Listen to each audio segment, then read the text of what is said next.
নতুন কৰে পাস কৰা 3 কৰে কৃষি আইন বাতিল কৰো। সৰ্বভাৰতীয় কৃষক সংঘ সমন্বয় সমিতিৰ আহ্বানত কৃষক বিৰোধী আইন আৰু বিদ্যুৎ বিল প্ৰত্যাহাৰ দাবীত কয়াকুছিত অৱস্থান ধৰ্মঘট। 14 ডিচেম্বৰ ভাৰত চৰকাৰৰ 3টাকৈ কৃষক আৰু কৃষি বিৰোধী আইনৰ বিৰুদ্ধে কয়াকুছিৰ কৃষকে 3 ঘণ্টীয়া অৱস্থান পালন কৰে।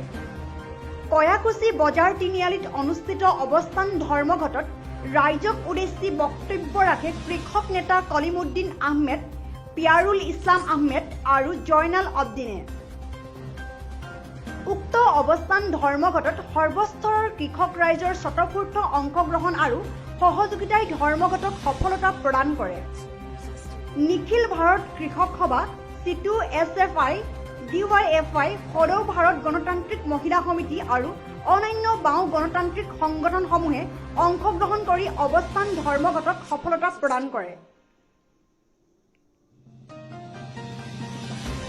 কৃষক বিৰোধী যি তিনিখন আইন পাৰ্লিয়ামেণ্টত সংবিধানক অপমানৰ কৰি জোৰ জবৰদস্তি কৰি 3খন কৃষি আইন, কৃষক বিৰোধী আইন পাছ কৰি লৈছে আৰু তাত সেই আইনৰ জৰিয়তে ভাৰতবৰ্ষৰ যিখিনি সম্পদ আছিল, ৰাজহুৱা সম্পদ আছিল, সেইখিনি বিক্ৰী কৰিলে।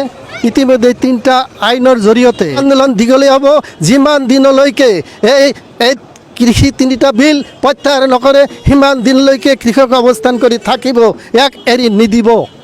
কৃষকসকলৰ আন্দোলন চলি আছে।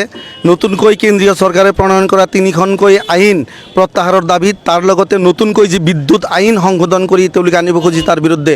গতিকে আজি এই আইন প্ৰত্যাহাৰৰ দাবীত আৰু বিদ্যুৎ বিল প্ৰত্যাহাৰৰ দাবীত গোটেই ভাৰতবৰ্ষত দিল্লীৰ আন্দোলনক সমৰ্থন জনাই আজি আন্দোলনৰ আহ্বান দিছিল।